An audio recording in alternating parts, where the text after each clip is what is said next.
The movie opened with a man named Jake held captive by a psychotic man named Barry Miller. Jake won the game and wanted to go home, but Barry asked him to pick one box and pull the correct string to emerge victorious in the final round.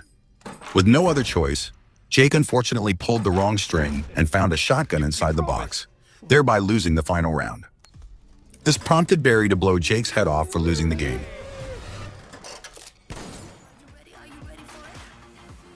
The scene then shifted to a car pulling up at a beautiful summer house.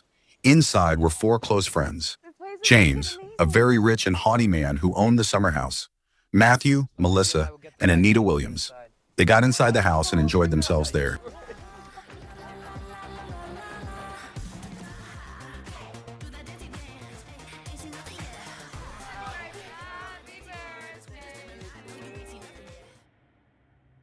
James played truth or dare with Melissa, daring her to hook up with Anita. Melissa refused, but Anita didn't hesitate and kissed Melissa. Then, James came closer and asked Melissa to repeat the same with him, but Melissa refused to kiss him and pushed him back. James was angered by this and told her that he was just bluffing. I was bluffing. I didn't force you to do anything, did I? Just then, something banged on the door, catching everyone's attention inside. The self-important James went outside the house to inspect with an iron bar in his hand, while the rest of them stayed inside. Matthew and Anita turned off the lights to scare James, but James grew even more furious at it and scolded them for this. He turned on his mobile torchlight to see what it was, but he was freaked out by Melissa, who was hiding in the bushes to scare him. James spotted something a few steps away and moved towards that. Upon reaching there, he found a camera set up emitting a red light. James brought the video camera with its stand inside the house, and everyone curiously began to see it. Anita had bad feelings about the camera and pleaded with Matthew not to play the cassette, but James mocked her childish behavior, asking Anita to go and hide with her mother. The presumptuous James had a fallout with Anita over the videotape and rudely handed it to her. Anita didn't like this behavior of James toward them and told him that none of them liked him at all. They only wanted to hang out with him just because his parents were rich. She then crushed the tap under her foot, infuriating James. James yelled at Anita, telling her to leave his house at once. Matthew and Melissa came forward and poured oil on troubled waters. James completely lost his composure and told Anita that her mother would die very soon. Matthew approached Anita to fix her mind, but Anita told him that James was saying the right thing about her mother. She would die soon. She said that she tried very hard to work for her surgery, but her mother's condition didn't seem to be getting better. Matthew tried to cheer her up by telling her that she was the best person he ever met. You're like the best person I know. A black hand in the dark secretly opened the bathroom door when James was taking a shower inside. James immediately sensed it and asked who it was, but he was left unanswered. So he got out of the bathtub by wrapping a towel around his waist and took a sharp knife. Melissa burst into the bathroom, causing James to almost fall into the tub in fear. James flipped out on Melissa about it, but she told him that he deserved a lot worse after what he said to Anita. You deserve a lot worse after what you said to Anita. James then asked her why she came into the bathroom. Melissa said that she wanted to see something, signaling at James's baby-making machine. Thus, James took off his towel and showed it to her, making her feel like she was on cloud nine. Shortly, Melissa left the bathroom without satisfying James's overflowing urge, but James didn't like it at all. Matthew closely looked at the video camera, not realizing that a black figure was stalking him from behind. However, he soon sensed it and went to inspect, but no one was outside. He came into Anita's room, but she was sleeping like a baby. Then he moved to Melissa's room, but she was also lying unconscious in bed. Matthew went into a panic and called James, unaware that a mysterious figure lurking behind him was about to inject him with a sedative. Soon panic broke out inside the house when Matthew began to look for James, who was nowhere to be seen in the house. The wobbling Matthew went to the pool area while searching for James, but collapsed to the ground because of the sedative. Sometime later, Melissa woke up and found herself in chains along with Matthew, Anita, and James. She roused all of them, and soon the power was back on, with a video camera directly pointed at them from a short distance. Everyone noticed that there were collars around their necks, tied with chains. Before long, the man who abducted Matthew and his friends showed up behind the camera. He pointed the camera at them and then left. Matthew wildly tried to unchain himself, not realizing that he was beating the air. Meanwhile, the kidnapper, Barry Miller, walked into the studio and pressed the button on the remote, pulling the chains backwards. Then he presented himself as their host, wearing a half mask. Barry turned on the camera and started filming a video for his audience. He addressed his audience, informing them that he was back with new contestants while Matthew, Melissa, Anita, and James were standing in terror in the background. Barry introduced them to his audience one by one. Barry told Matthew and the others that they had to play the first round called rock, paper, scissors, shoot. Melissa asked him if they would be allowed to go home if played and won the game. Barry said yes. Then everyone reluctantly agreed to play the game with Barry. Paper, scissors, shoot! Melissa and Matthew came out with the scissors, so they had to start the game first. Barry explained the rules to Anita that if she managed to beat him at rock, paper, scissors, shoot, she would be allowed to pick her prize. Anita beat Barry in the first round. Hence, Barry asked her to choose between scissors and shot. Anita chose shoot. Insane Barry forced Melissa to open her mouth and cut it with a piece of paper, leaving the others shocked. He then attacked Matthew with a stone, knocking him down. After that, he cut off James's finger, causing panic in the hall. Pointing his gun at the panicking captives, the maniac Barry declared them winners of the first round. Let's give our contestants.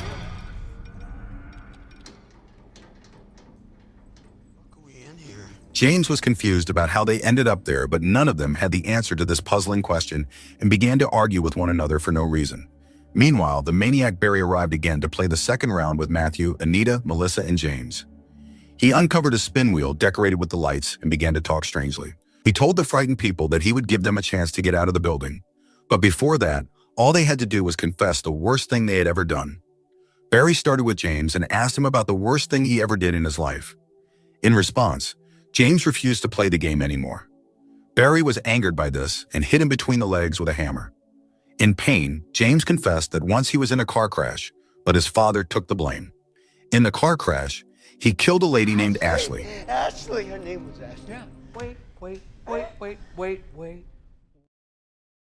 After James, Barry moved to Anita, repeating the same process. Initially, Anita shook her head to reveal her confession, but the deranged Barry forced her to confess her evil doing. Anita revealed that she created an adult web page to raise money to pay for her mother's surgery, and she was very sorry having done that. After Anita, Barry moved to Matthew and asked him to confess his worst guilt. Out of fear of a severe beating at Barry's hands, Matthew confessed that he had scammed innocent people online and revealed to his friends that he had watched everything they did online. After Matthew, Barry approached Melissa, the last one, forcing to confess her hidden guilt. Melissa revealed that she did business with bad people to raise enough money to keep the pit bull rescue shelter open. We got a call from a man who had a violent pit bull with cuts all over it, and when we went to check it out, he had his dogs for dog fighting. At that time, we were in dire need of money, so when we had dogs we couldn't get homes for, we sold them to him. After this bonus round, Barry released the chain and called Melissa over to the Wheel of Pain and asked her to spin it, and wherever it landed, that would be the game she would have to play. That's it. Pull on the chain. This is the famous Wheel of Pain. As hard as you can. Wherever it lands, that's the game you get to play.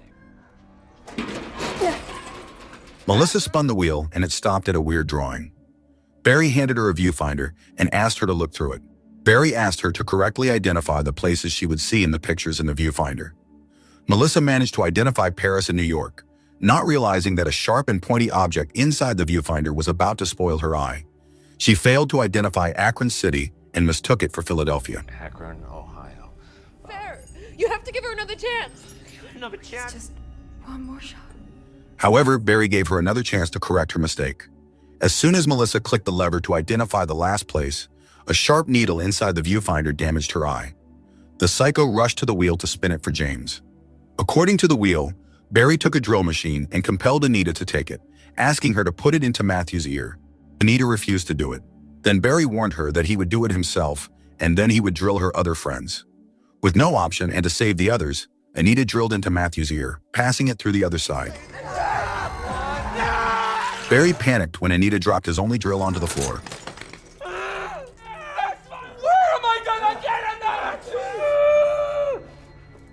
He turned off the video camera and went into his room with the tape.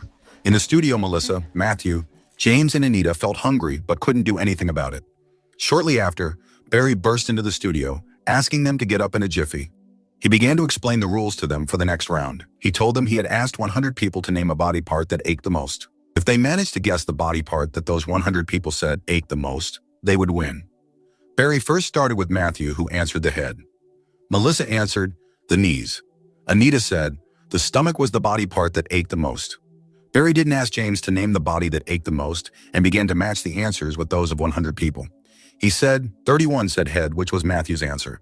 22 said muscles, 3 said feet, which was Melissa's answer, but no one said stomach, which was Anita's answer.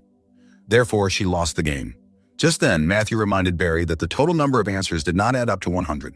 So Barry put his hands into his pockets and pulled out the remaining card. Stomach answered by 23 people. In this way, Anita was safe for the time being. Barry then tightened everyone's chains, sticking them to the wall. Showing his true cruelty, Barry pressed Melissa's head under a hydraulic press, brutally killing her as she lost the game with only 3 numbers, since only 3 people said that their feet were the body parts that ached the most. All right. Looks like we've got a bonus round. Now they will die. Anita, look at me. Matthew, James, and Anita were extremely frightened seeing this maniac side of Barry, and now they were down to 3. Barry dragged Melissa's body out of the studio while the light was flickering, enhancing the amount of fear inside. In his cabin, Barry took off his mask and sliced his face with a card. Afterward, he put the mask back on. James was making a futile effort to unchain himself, but Anita convinced him not to, telling him they would end up dying there. Meanwhile, Barry arrived with a static TV. He played a tape showing Matthew, Anita, and James how he mercilessly tortured and killed a woman named Rebecca. He then came closer to Anita and took off his mask, revealing himself to her. Anita asked him to forgive her for what she did to him in the past. Barry put on the mask back and carried on showing them Rebecca's slaughter.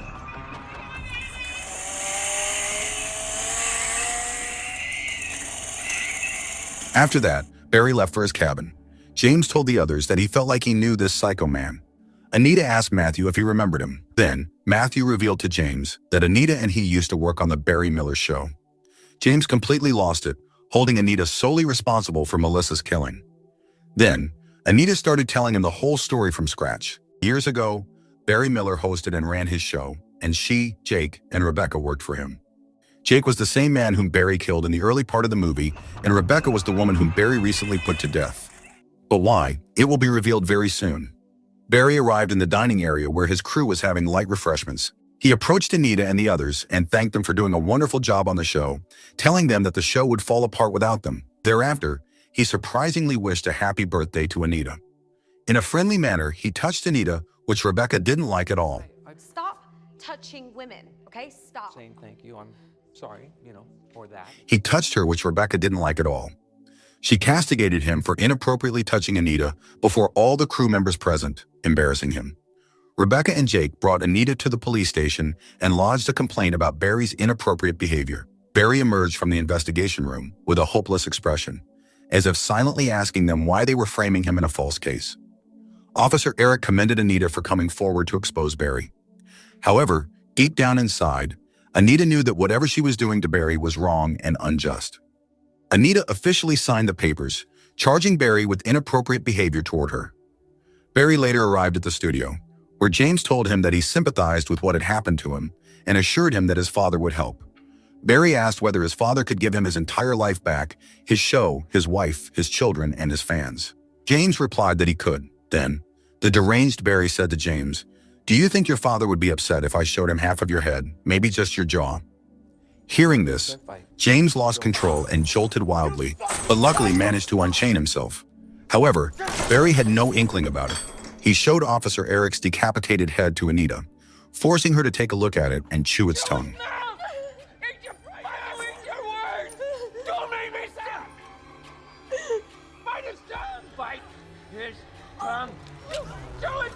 Got it! Chew it! James broke free and charged at the vindictive Barry, knocking him down. However, Barry was already prepared for this situation. He pressed the button on the remote and shocked everyone through the collar around their necks. Barry tied Matthew and James to the stretchers and told them to wake up. When James and Matthew came to, they realized that the psycho Barry had performed some kind of surgery on them. Barry then started the third round, called Incision Decision. He slid a knife toward Anita, who was lying unconscious on the floor. Barry went into his cabin and told Anita over the radio that there were 2 keys that could open the door. If they had to get out of the door, she would need a key. He revealed that he hid the keys inside James's and Matthew's bodies. James told Anita that if she didn't kill him, his father would give her all the money she needed for her mother's surgery. Anita approached Matthew to take the key out of his stomach, but in the end, she changed her mind and moved to James, making him shake with fear. Showing no mercy to James, Anita plunged the knife into his stomach and pulled the key out, while Barry relished the moment from his cabin. She rushed to the door to flee, but the door didn't open, leaving her frustrated. Then, Barry explained that the doors were magnetically sealed. He started another round called Last Man Standing between Matthew and Anita. He unchained Matthew, freeing him. Anita was extremely frightened, thinking that Matthew would kill her, but Matthew admitted his love for her instead and revealed to her that he always loved her and couldn't kill her. Saying this, Matthew slit his throat, taking his own life. Barry congratulated Anita on winning the final round of the game.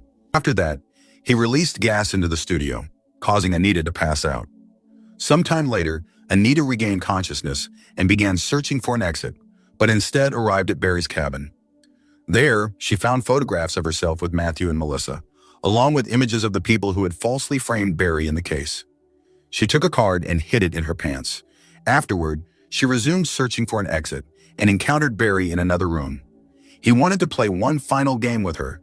He told her that if she picked the right box, she would be set free. Anita said that she could tell everyone she had lied that day, promising she could restore his life to normal. Furious, the vengeful Barry said, "You wanted to save your mother's life, so you took mine. You took my family, my children, and my fans." Anita revealed that she had traded his life for her mother's, as her mother was dying. Overcome with emotion, Barry said, "I always wanted to be a good man. I gave away money to help people like your mother. I wanted to be a good husband, a good father, a good grandfather." He then promised her that if she pulled a string for him, he would not kill her mother. Anita pulled the string, only to find a birthday cake inside the box. Meanwhile, she secretly pulled out the card and attacked the deranged Barry with it. She slid aside the barricade and fled the scene, still wearing the collar around her neck. Soon, Barry brought her under his control by shocking her through the collar, causing her to collapse to the ground. He chained her up and dragged her back into the building. Inside, he slammed Anita's face into the cake.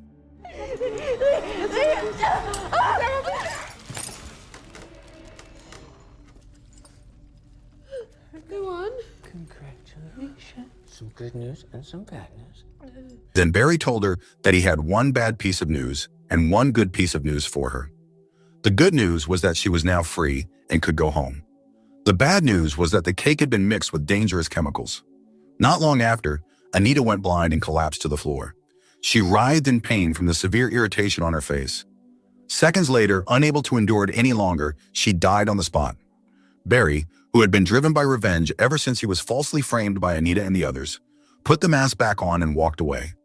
Later, it was revealed that Barry had brutally killed everyone one by one who had destroyed his life.